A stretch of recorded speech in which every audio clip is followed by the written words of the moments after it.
Damodra devotional ఛానల్కు స్వాగతం. వైశాఖ పురాణం 26వ అధ్యాయం వాల్మీకి జన్మ. నారద మహర్షి అంబరీష మహారాజునకు వైశాఖ మహిమనిట్లు చెప్పనారంభించెను. శృతదేవ మహాముని శృతకీర్తి మహారాజునకు శంఖ వ్యాధుల సంవాదమును చెప్పుచు ఇట్లనెను. ఇది కూడా నిన్నటి అధ్యాయానికి కొనసాగింపుగానే ఉంటుందండి. తమ ఎదురుగా ఉన్న మర్రి చెట్టు కూలుట, దాని తొర్ర నుండి వచ్చిన భయంకర సర్పము దివ్య రూపమును ధరించి తలవంచి నమస్కరించి నిలుచుటను చూచి శంఖ వ్యాధులిద్దరును మిక్కిలి ఆశ్చర్యపడిరి. శంఖుడును ఆ దివ్య పురుషుణ్ణి చూసి, ఓయి నీవెవరువు, నీ కిట్టి దశ ఏల వచ్చినది, విముక్తి ఏల కలిగినది, నీ వృత్తాంతమంతయు వివరింపగా చెప్పమని అడిగెను. శంఖుడు ఇట్లు అడుగగానే ఆ దివ్య పురుషుడు సాష్టాంగ నమస్కారం చేసి ఇట్లు చెప్ప ఆరంభించెను. ఆర్య, నేను ప్రయాగ క్షేత్రమున ఉండు బ్రాహ్మణుడను, కుసీదుడను, ముని యొక్క పుత్రుడను, మాటకారిని, రూప యవ్వనములు విద్యా సంపదలు కలవని గర్వించువాడను, అహంకారం కలవాడను. నా పేరు రోచనుడు.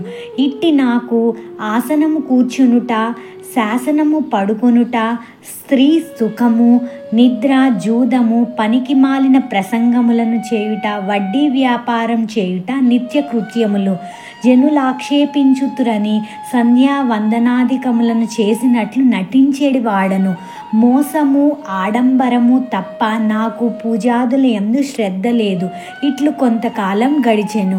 ఒక వైశాఖ మాసమున జయంతుడను బ్రాహ్మణ ఉత్తముడు వచ్చి మా ఊరిలో ఉన్న వారికి వైశాఖ వ్రతమును ధర్మములను మున్నగు వానిని వివరించుచుండెను.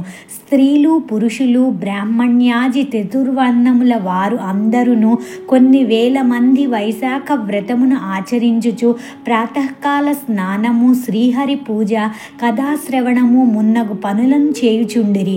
జయంతుడు చెప్పుతున్న శ్రీహరి కథలను మౌనంగా శ్రద్ధాసక్తులతో వినుచుండిరి. నేను ఆ సభను చూడవలయునని వేడుక పడితిని. తలపాగా మున్నగు వానితో విలాస వేషమును ధరించి తాంబూలమును నములుచు సభలోనికి ప్రవేశించి తిని. నా ప్రవర్తన చే సభలోని వారందరికీ ఇబ్బంది కలిగెను. నేను ఒకరి వస్త్రమును లాగుచు, మరొకరిని నిందించుచు, వేరొక వైపు ఒకరిని పరిహసించుచు అటు ఇటు తిరుగుతూ హరికథా ప్రసంగమునకు శ్రవణమునకు ఆటంకమును కలిగించి తిని. ఇట్టి దోషములచే నా ఆయువు క్షీణించి రోగగ్రస్తుడనైతిని, మరణించి తిని. మిక్కిలి వేడిగా ఉన్న నీటిలోనూ సీసముతోనూ నిండి ఉన్న నరకములో చిరకాలము కాలకూట సాన్నిధ్యమున ఉండి 84 లక్షల జీవరాశుల యందును జన్మించుచు భయంకర సర్పమును పొంది విశాలమైన ఈ మర్రి చెట్టు తొర్రలో ఆహారం లేక బాధపడుతూ 10,000 సంవత్సరములు ఉంటిని. దైవికముగా నీవు చెప్పుచున్న వైశాఖ మహిమను విని పాపములను పోగొట్టుకొని శాప విముక్తుడనై దివ్య రూపమును పొంది తిని. నాకిట్టి భాగ్యమును కలిగించిన నీకు కృతజ్ఞుతుడనై ఇట్లు నమస్కరించి తిని. స్వామి, మీరు నాకు ఏ జన్మలో బంధువులో తెలియదు. నేను మీకెప్పుడునూ ఏ విధముగాను సాయపడలేదు. అయినను సజ్జనులు అన్ని ప్రాణులతో స్నేహమును కలిగి ఉందురు కదా స్వామి. సజ్జనులు దయావంతులగును, వారు నిత్యము పరోపరాయణులే కదా స్వామి. నాకు సదా ధర్మబుద్ధి కలుగునట్లును విష్ణు కథలను మరవకుండునట్లు అనుగ్రహింపుము. నేత్ర దోషము కలవానికి కాటుక సాయపడినట్లుగా ధనమదము కలిగిన వారికి దరిద్రులు మంచి నడవడిక గల సజ్జనులు సహవాసం మాత్రము సదా ఉండవలయును అని ఆ దివ్య పురుషుడు శంఖమునిని బహువిధములుగా ప్రార్థించుచు నమస్కరించి ఇట్లే ఉండెను. శంఖమునియు తనకు నమస్కరించి ఉన్న దివ్య పురుషుణ్ణి తన బాహువులతో పైకి లేవనెత్తెను. తన పవిత్రమైన చేతితో వానిని స్పృశించి వానిని మరింత పవిత్రుణ్ణి గావించెను. ధ్యాన స్థిమితుడై కొంతకాలం ఉండి వానిపై దయాపూర్ణుడై వానికి ముందు కలుగ కలుగబోవు జన్మనిట్లు వివరించెను. ఓ ఈ వైశాఖ మాస మహిమను వినుట వలన, శ్రీహరి మహిమను వినుట వలన నీ పాపములన్నీయూ పోయినవి. నీవు దశార్ణ దేశమున వేదశర్మయను బ్రాహ్మణుడిగా జన్మింతువు. వేదశాస్త్రులను చక్కగా చదివియుందువు. పాపమును కలిగించు దారేషణ, ధనేషణ, పుత్రేషణలను విడిచి సత్కార్యముల యందు ఇష్టము కలవాడై విష్ణు ప్రియములగు వైశాఖ ధర్మములన్నింటినీ పెక్కుమార్లు చేయగలవు. సుఖ దుఃఖాది ద్వంద్వములను విడిచి నిస్సంగుడవై నిరీహుడవై గురుభక్తి ఇంద్రియ జయము కలవాడై సదా విష్ణు కథాసక్తుడవై కాగలవు. ఇట్లుండి సర్వబంధములను విడిచి సర్వోత్తమమగు శ్రీహరి పదమును చేరగలవు. నాయన భయపడకము, నీకు నా అనుగ్రహమున శుభము కలుగగలదు. హాస్యముగా గాని, భయమున గాని, కోపము వలన కానీ, ద్వేష కామముల వలన కానీ, స్నేహం వలన గాని శ్రీహరి నామమును ఉచ్చరించిన సర్వ పాపమును నశించును. శ్రీహరి నామమును పలికిన పాపాత్ములను శ్రీహరి పదమును చేరుదురు సుమా. ఇట్టి స్థితిలో శ్రద్ధాభక్తులచో జితేంద్రులై జితక్రోధులై శ్రీహరి నామమును ఉచ్చరించిన వారికి శ్రీహరి పదమేల కలుగదు. శ్రీహరిపై భక్తియే కలిగి సర్వధర్మములను విడిచిన వారైనను శ్రీహరి పదమును చేరుదురు. ద్వేషాదులచే శ్రీహరిని సేవించిన వారు పూతన వలె శ్రీహరి స్థానమును చేరుదురు. సజ్జన సహవాసము, సజ్జన సంభాషణ మున్నగునవి తప్పక ముక్తినిచ్చును. కావున ముక్తిని గోరు వారు సజ్జనులను సర్వాత్మన సేవింపవలయును. శ్లోకమున దోషములు ఉన్నను శ్రీహరి నామములున్నచో సజ్జనులు ఆ శ్రీహరి నామములనే తలచి ముక్తిని పొందుదురు. ముక్తినిత్తురు అనగా విష్ణునామ మహిమ గమనింపదగినది సుమా. శ్రీహరి భక్తులకు కష్టములను కలిగించు సేవను కోరడు. అధిక ధనమును, రూప యవ్వనములను కోరడు. శ్రీహరిని ఒకమారు స్మరించినను సర్వోత్తమమగు వైకుంఠ ప్రాప్తినిచ్చును. అట్టి భక్త సులభుణ్ణి దయాళువును విడిచి మరి ఎవరిని శరణు కోరుదుము?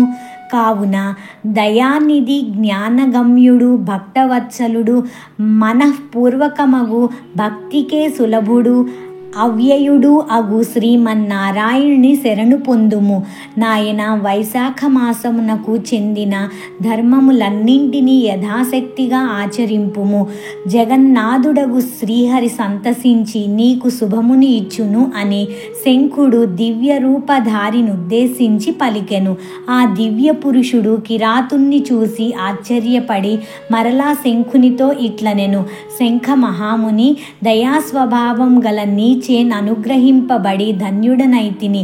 నాకు గల దుర్జన్మలు నశించినవి.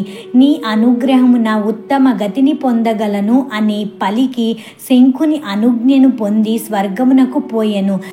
కిరాతుడును శంఖమునికి ఉపచారములను భక్తియుక్తుడై ఆచరించెను. శంఖమునియు నాటి సాయంకాలమును రాత్రిని కిరాతకునకు భక్తిని కలిగించు మహిమాన్వితములగు శ్రీహరి కథలను చెప్పుచూ గడిపెను. బ్రహ్మ ముహూర్తమున లేచి కాలకృత్యములను నెరవేర్చి సంధ్యా వందనాదులను శ్రీహరి పూజను చేసెను.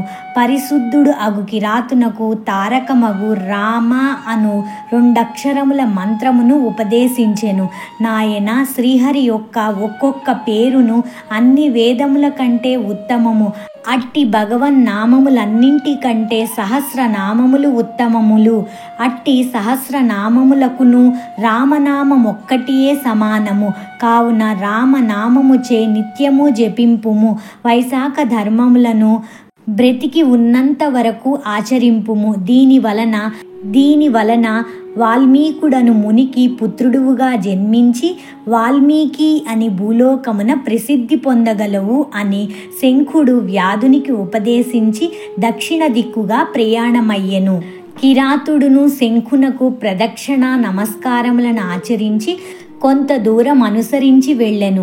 వెళ్ళుచున్న శంఖమునిని విడుచుట బాధాకరంగా ఉండెను. మునిని విడువలేక బిగ్గరగా దుఃఖించెను.